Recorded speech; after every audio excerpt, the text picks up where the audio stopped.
معرفی مختصر جغرافیای جاغوری. جاغوری نامی یکی از ولسوالی‌های غزنی می باشد. این ولسوالی در قسمت جنوب غرب ولایت غزنی واقع است. از طرف شمال با ولسوالی مالستان، از شرق با ولسوالی ناور و قره‌باغ، از جنوب با ولسوالی‌های مقر و گیلان و از غرب با ولایت زابل وصل است. این ولسوالی که تقریباً 350,000 تن در آن زندگی می نماید، یکی از پرنفوذترین ولسوالی‌های افغانستان محسوب شده و دارای مساحتی در حدود 2000 کیلومتر مربع می باشد. مرکز جاغوری سنگ ماشه بوده و محلات بزرگ دیگر آن غجور، داوود، انگوری، زیرک، خودکول، لومان، چوبدرزار، حیدر، بوسعید، سبزچوب، بابه، دیمرده، سید احمد، علودال، علیاتو، المیتو، مهاجرین، قلندر، خدایداد، تبقوس، سنگشانده، ششپر، خرتیزک، پاتو، باریک، شارزیده می باشد. این ولسوالی دارای 3 بازار بزرگ، یکی در مرکز یعنی سنگ ماشه، غجور و انگوری می باشد، ولی چند بازار خرد دیگر نیز مانند بازار دیمرده، بازار اشکه، بازار آسیاب و غیره با منظور تبادل کالاهای مورد ضرورت باشندگان محل وجود دارد. باشندگان جاغوری برای رسیدن به مرکز ولایت و کابل و همچنان قندهار از مسیرهای جنده، قره‌باغ و ناهور که همه سرک خامه و در عین حال ناامن می باشد استفاده می کنند. معرفی باشندگان. در ولسوالی جاغوری اکثریت قاطع 99% باشندگان را هزاره ها تشکیل می دهد و بجز از این قوم سادات نیز زندگی می کنند که همه پیرو دین مبین اسلام و مذهب جعفری اند.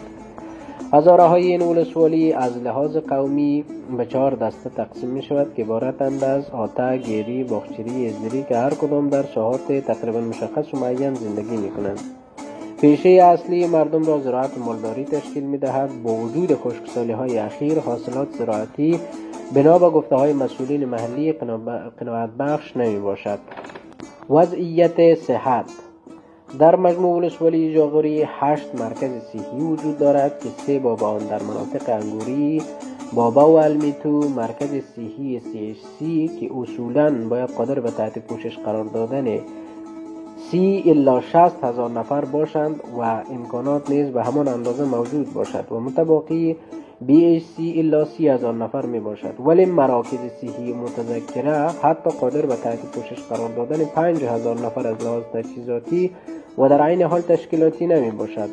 در مرکز ولسوالی مؤسسه شهدا یک باب شفاخانه صحی را در دوران جهاد احداث نموده و فعالیت مستمر دارد، ولی از جانب دولت حتی یک مرکز صحی که این ولسوالی اصولاً و قانونا مستحق است اعمار نگردیده. قادر علی باشنده جاغوری در این خصوص میگوید ما برای تداوی اندکترین مریضی باید به شفاخانه شهدا در مرکز ولسوالی یا کابل مراجعه نماییم. به گفته مردم محل عرضه خدمات صحی در این ولسوالی خیلی ناچیز و به کیفیت می باشد. وضعیت معارف و اطلاعات فرهنگ. شاید یکی از افتخارآمیزترین مورد را که جاغوری در سطح افغانستان دارد بخش معارف باشد. بنا به اطلاعات مسئولین محلی در این ولسوالی 97 باب مکتب در سطوح لیسه متوسطه و ابتدائیه برای دانش آموزان پسر و دختر وجود داشته و در کنار این مکاتب یک باب دارالمعلمین در منطقه غجور فعالیت دارد.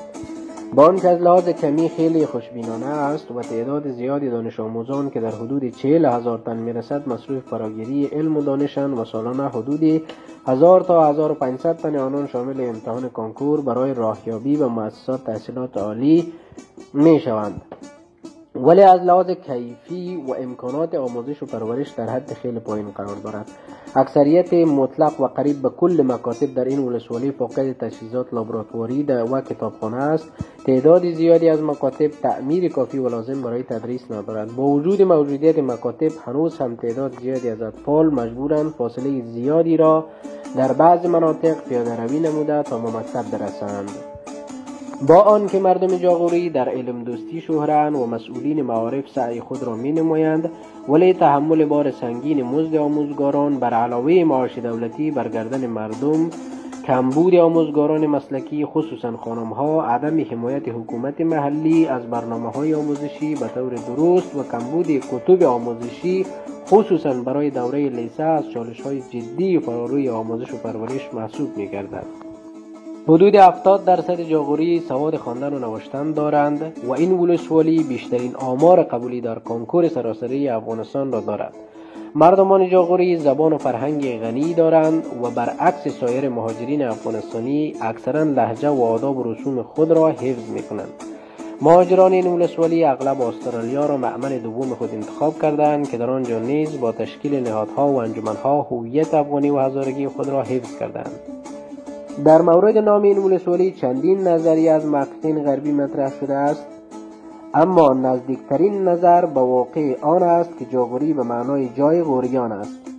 در این که چرا این ولسوالی به این نام مسما شده دقیقاً معلوم نیست، ولی احتمال داده می شود گروهی از غوریان در این سرزمین آمده باشند یا که در آن زمان حکومت غوریان بر غزنه سپاهی از غوریان در این سرزمین استقرار یافته باشند.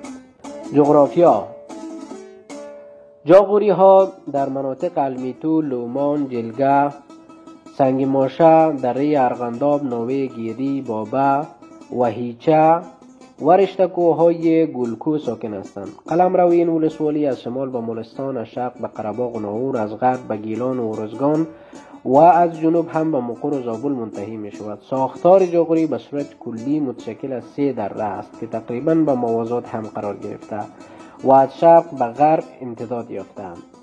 در زبان محلی به دره ناوه گفته می شود. ناوه یا دره سنگ ماشه در وسط قرار دارد و بزرگترین ناوه جاغوری است که از کوتل لومان در شرق و هم مرز قره‌باغ تا بابه و ایچه امتداد دارند.